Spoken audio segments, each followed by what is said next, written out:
Hello मेरे प्यारे सभी मित्रों, आप सभी लोगों का हमारी यूपीएससी विपिन एकेडमी में बहुत बहुत स्वागत है। आप सभी लोगों को पता होगा कि हम आप सभी लोगों के लिए यूपीएससी प्रीलिम्स 2023 के लिए एक्सपेक्टेड क्वेश्चनों की सीरीज और टेस्ट सीरीज प्रारंभ कर चुके हैं। क्या कह चुके हैं? प्रारंभ कर चुके हैं। आप सभी लोग हमारे चैनल पर अवश्य जुड़ें और जो हमने आप सभी लोगों के लिए और हमारे प्रिय मित्रों के लिए टेस्ट सीरीज आरंभ की है, उस टेस्ट सीरीज को अवश्य ज्वाइन कीजिए और फ्री ऑफ कॉस्ट है, जो हम आपको एमसीक्यू वाली टेस्ट सीरीज प्रारंभ कर चुके हैं। इसमें हम जीएस का प्रथम पेपर यानी कि यूपीएससी प्रीलिम्स जीएस का पेपर होता है, उसमें 100 प्रश्न आते हैं। उन 100 प्रश्नों की जो हम तैयारी करा रहे हैं आपको टेस्ट सीरीज के माध्यम से। यूट्यूब पर अभी तक के इतिहास में किसी ने free of cost test series आरंभ नहीं की है। क्या नहीं की है? आरंभ नहीं की है। हम आप सभी लोगों के लिए शुरुआत कर चुके हैं टेस्ट सीरीज की और हम डेली आपको 5 एमसीक्यू सॉल्व कराएंगे। क्या कराएंगे? 5 एमसीक्यू सॉल्व कराएंगे। आप सभी लोग यह 5 एमसीक्यू डेली सॉल्व कीजिए और हम यह सीरीज जो है 20 अप्रैल तक कराएंगे। क्या कराएंगे? 20 अप्रैल तक कराएंगे। डेली अगर आप 5 एमसीक्यू सॉल्व करते हैं हर सब्जेक्ट के, अभी तो हम सिर्फ कुछ ही सब्जेक्ट को उठाए हैं, धीरे धीरे हम आपको सभी सब्जेक्टों की सीरीज आरंभ कर देंगे। तो आप सभी लोगों से विनम्र निवेदन है कि जो स्टूडेंट 2023 की तैयारी कर रहे हैं और तैयारी करना चाहते हैं, तो वह हमारे चैनल पर अवश्य आएँ और चैनल पर हम आपको सभी प्रकार की कक्षा उपलब्ध कराते हैं। जो हमारे प्रिय मित्र भाई बहन हैं, उन सभी लोगों को हम आने वाले समय में 2023 की संपूर्ण तैयारी अपने चैनल पर फ्री ऑफ कॉस्ट कराते हैं और आने वाले समय में आप सभी लोगों के लिए हम विभिन्न प्रकार की कक्षा उपलब्ध कराएंगे। आप लोग कमेंट बॉक्स में हमको बताते जाएं कि आप लोगों को आने वाले समय में कौन कौन विषय पर कौन कौन से टॉपिक की कक्षाएं आपको ज़रूरी हैं और आपको किन सब्जेक्टों में कठिनाई होती है। उन सभी विषयों का कमेंट बॉक्स में आप विश्लेषण कर सकते हैं।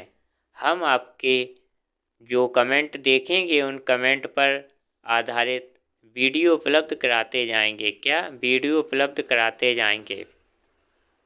आपको यूपीएससी के सिलेबस में किसी भी प्रकार की कोई भी समस्या हो तो आप हमें कमेंट बॉक्स में कमेंट लिख कर दे सकते हैं। हम उस समस्या का समाधान कमेंट बॉक्स में या फिर वीडियो बनाकर आपकी समस्या का समाधान अवश्य करेंगे। आप सभी लोग हमारी क्लास को अंत तक देखिए, किसी भी प्रकार की क्लास को स्किप ना कीजिए। हम आपको इसमें बताते हैं कि 2023 के लिए किस प्रकार के क्वेश्चन पेपर आएंगे, यानी कि जो क्वेश्चन पेपर आएंगे वह किस आधार पर हमको सॉल्व करना है। क्या करना है? सॉल्व करना है। तो आप सभी लोगों से विनम्र निवेदन और आग्रह है कि आप सभी लोग हमारे एमसीक्यू वाली जो सीरीज चल रही है इसको अवश्य देखें और आप हमारे चैनल को लाइक शेयर और सब्सक्राइब करते जाएं। आइए हम आज की कक्षा को प्रारंभ करते हैं और देखते हैं कि हमारे प्रश्न में क्या दिया गया है। आइए हम पहले प्रश्न की ओर बढ़ते हैं। पहले प्रश्न में कहा गया है, पहला प्रश्न कहा गया है कि आप प्रश्न को पढ़ते चलें। स्वर्ण सिंह समिति ने यह प्रश्न पर विचार किया वह था, यानी कि जो स्वर्ण सिंह समिति है, स्वर्ण सिंह समिति ने किस विषय पर विचार किया? ऑप्शन नंबर ए है ऑप्शन नंबर जो हमारा ए दिया गया है वह है हमारा जम्मू कश्मीर के प्रतिरूप पर पंजाब को अधिक स्वायत्तता। क्या जम्मू कश्मीर के प्रतिरूप पर पंजाब राज्य को अधिक स्वायत्तता। ऑप्शन नंबर बी दिया गया है भारत के लिए राष्ट्रपति मूलांक शासन की उपयुक्तता। भारत के लिए राष्ट्रपति मूलांक शासन की उपयुक्तता। और विकल्प यानी कि ऑप्शन सी दिया गया है मूल अधिकारों की तुलना में निदेशक तत्व अग्रता। क्या मूल अधिकारों की तुलना में निदेशक तत्व अग्रता। विकल्प नंबर डी दिया गया है प्रशासनिक सुधार। तो आप इसमें विचार कीजिए कि आपको इसमें कौन सा ऑप्शन सही लग रहा है। क्या लग रहा है? सही लग रहा है। स्वर्ण सिंह समिति ने यह प्रश्न पर विचार किया। आप बताइए कि वह विचार कौन सा है। आप थोड़ा अपने पिछले ज्ञान को यहाँ पर लगाने का प्रयास कीजिए कि जो स्वर्ण सिंह समिति है यह किस प्रश्न पर विचार कर किया था। तो आइए हम इसको बताते हैं। विकल्प नंबर हमारा बी बाहर आता है। क्या आता है? आंसर के रूप में विकल्प नंबर बी बाहर निकल कर आता है। क्या निकल कर आता है? विकल्प नंबर बी बाहर निकल कर आता है। इसमें लिखा है भारत के राष्ट्रपति मूलक शासन की उपयुक्तता। क्या मूलक शासन की उपयुक्तता। आइए हम अगले प्रश्न की ओर बढ़ते हैं। क्या अगले प्रश्न की ओर बढ़ते हैं। और प्रश्न नंबर 2।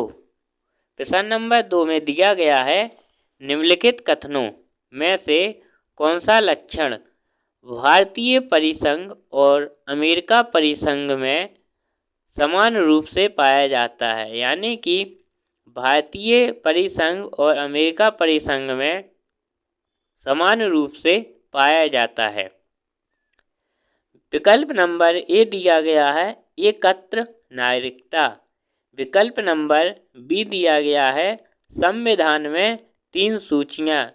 विकल्प नंबर 3 दिया गया है न्यायपालिका की वैधता। और विकल्प नंबर डी दिया गया है संविधान के निर्वाचन के लिए परिसंघीय उच्चतम न्यायालय। तो आप बताइए कि इसमें कौन सा उत्तर निकल कर आएगा। हम आपको द्वारा प्रश्न पढ़कर बताते हैं। निम्नलिखित कथनों में से यानी कि निम्नलिखित में से कौन सा सही है। क्या कौन सा सही है। लक्षण भारतीय परिसंघ और अमेरिका परिसंघ में समान रूप से पाया जाता है। आइए हम उत्तर की ओर बढ़ते हैं और हमारा उत्तर निकल कर आता है डी। क्या निकल कर आता है? उत्तर निकल कर आता है डी। संविधान के निर्वाचन के लिए परिसंघीय उच्चतम न्यायालय। क्या परिसंघीय उच्चतम न्यायालय। अगले प्रश्न की ओर बढ़ते हैं। तो हमें प्रश्न नंबर 3 में लिखा है निम्नलिखित में से कौन सी मद भारतीय यानी कि भारत के संविधान में समवर्ती सूची में है। यानी कि जो हमारा भारतीय संविधान है भारतीय संविधान में समवर्ती सूची में क्या है। विकल्प नंबर ए में दिया गया है जनसंख्या नियंत्रण और परिवार कल्याण यानी कि परिवार नियोजन। और विकल्प नंबर बी दिया गया है लोक स्वास्थ्य और स्वच्छता। विकल्प नंबर सी दिया गया है प्रति व्यक्ति कर। और विकल्प नंबर डी दिया गया है निखात तिथि यानी कि निखात निधि। आप बताइए कि इन विकल्पों में से आपका सही उत्तर क्या निकल कर आएगा। यहाँ पर उत्तर निकल कर आता है हमारा ए। क्या निकल कर आता है? उत्तर निकल कर आता है ए।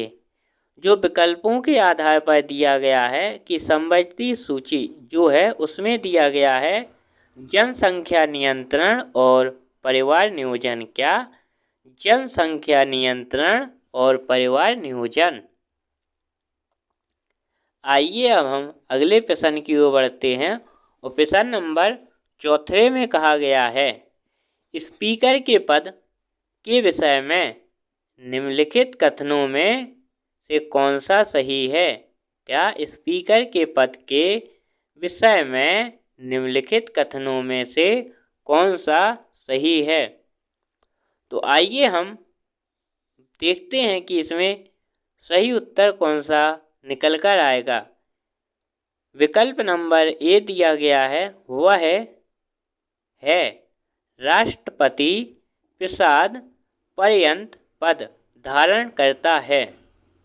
विकल्प नंबर बी में कहा गया है यह आवश्यक नहीं है कि अपने निर्वाचन के समय वह सदन का सदस्य हो, परंतु उसे अपने निर्वाचन के बाद 6 माह के भीतर सदन का सदस्य होना अनिवार्य है। विकल्प नंबर सी में कहा गया है यदि सामान्य अवधि से पूर्व सदन को विघटित कर दिया जाए तो उसे अपना पद छोड़ना होगा। विकल्प नंबर डी में कहा गया है यदि वह त्यागपत्र देना चाहे तो उसे अपना त्यागपत्र उपाध्यक्ष को संबोधित करना पड़ेगा। तो आप इसमें देखिए कि उत्तर कौन सा सही निकल कर आता है। यहाँ हमारा उत्तर निकल कर आया डी। क्या निकल कर आया? डी। कि जो स्पीकर है स्पीकर के पद के विषय में निम्नलिखित कथन में से सही हमारा डी निकल कर आता है। डी में कहा गया है यदि वह त्यागपत्र देना चाहे तो उसे अपना त्यागपत्र उपाध्यक्ष को संबोधित करना पड़ेगा। क्या करना पड़ेगा? संबोधित करना पड़ेगा। यहाँ पर हमारे 4 प्रश्न हो गए हैं और यह हमारा 5वां प्रश्न यानी कि अंतिम प्रश्न है आज की कक्षा का। क्या है? आज की कक्षा का। आप सभी लोग देख रहे होंगे कि हमने विभिन्न प्रकार के प्रश्नों को सॉल्व किया है और इन प्रश्नों को हमने यूपीएससी के आधार पर ही सॉल्व कराया है और यूपीएससी के आधार पर ही यह प्रश्न हैं और यह संभावित प्रश्न है। यहाँ से या इस आधार पर प्रश्न आने की संभावना ज़्यादा है। तो आप सभी लोग हमारी क्लास को डेली देखते जाएं और क्लास पर जो हम प्रश्न उपलब्ध कराते हैं वह प्रश्न आप सॉल्व करते जाएं। प्रश्न नंबर 5वां देखते हैं कि प्रश्न नंबर 5वें में क्या कहा गया है। निम्नलिखित कथन यानी कि निम्नलिखित में से कौन सा विषय उच्च न्यायालय और उच्चतम न्यायालय दोनों की अधिकारिकता में आता है। निम्नलिखित में से कौन सा विषय उच्च न्यायालय और उच्चतम न्यायालय दोनों की अधिकारिकता में आता है। विकल्प नंबर ए में दिया गया है केंद्र और राज्यों के बीच के विवाद। क्या? केंद्र और राज्यों के बीच के विवाद। और विकल्प नंबर बी दिया गया है राज्यों के परस्पर विवाद। और विकल्प नंबर सी दिया गया है मूल अधिकारों का संरक्षण। और विकल्प नंबर 3 में दिया गया है संविधान के उल्लंघन से संरक्षण। यानी कि आप देखिए कि जो प्रश्न 5वां दिया गया है कि उच्चतम न्यायालय और उच्च न्यायालयों दोनों की अधिकारिकता में आता है। क्या आता है? यहाँ पर ऑप्शन यानी कि उत्तर निकल कर आया हमारा सी। क्या निकल कर आया? सी। उच्च न्यायालय और उच्चतम न्यायालय दोनों की अधिकारिकता में मूल अधिकारों का संरक्षण आता है। क्या आता है? मूल अधिकारों का संरक्षण आता है। यह हमारे आज के MCQ यानी कि टेस्ट सीरीज के 5 प्रश्न हो गए। हम आपको डेली ही ऐसे ही सभी प्रश्न हल कराते चलेंगे। आप अगर 2023 का वास्तविकता में लक्ष्य लिए हुए हैं तो आप हमारी सीरीज को अवश्य सॉल्व करते जाएं। जो हमारी टेस्ट सीरीज चल रही है इसमें हम बहुत अच्छे प्रश्न लाते हैं और आगे भी लाएंगे। आप सभी लोग चैनल को लाइक शेयर और सब्सक्राइब करते जाइए। और अगर आपको किसी भी विषय में UPSC या PCS से संबंधित कोई भी समस्या हो वह आप हमें कमेंट बॉक्स में बता सकते हैं। हम आपकी समस्या का समाधान अवश्य करेंगे। हो सकता है तो हम आपके लिए कोई भी समस्या हो तो उसकी हम क्लास उपलब्ध करा देंगे या हम कमेंट बॉक्स में ही आपके कमेंट का रिप्लाई दे देंगे। और आने वाले समय में अगर आपको किसी भी विषय या किसी भी टॉपिक पर कोई भी समस्या आती है तो आप हमें कमेंट बॉक्स में बता सकते हैं। हम उस पर एक सेपरेट वीडियो उपलब्ध करा देंगे और आने वाले समय में आपको सभी प्रकार की कक्षा उपलब्ध कराएंगे UPSC प्रीलिम्स और PCS से संबंधित। और आप सभी लोगों का हमारे चैनल पर आने के लिए बहुत बहुत धन्यवाद। आप सभी लोग हमारे चैनल को लाइक शेयर सब्सक्राइब करते जाएं। आप सभी लोग हमारे चैनल को सब्सक्राइब कर लीजिए और आप सभी का हमारी क्लास देखने के लिए बहुत बहुत धन्यवाद।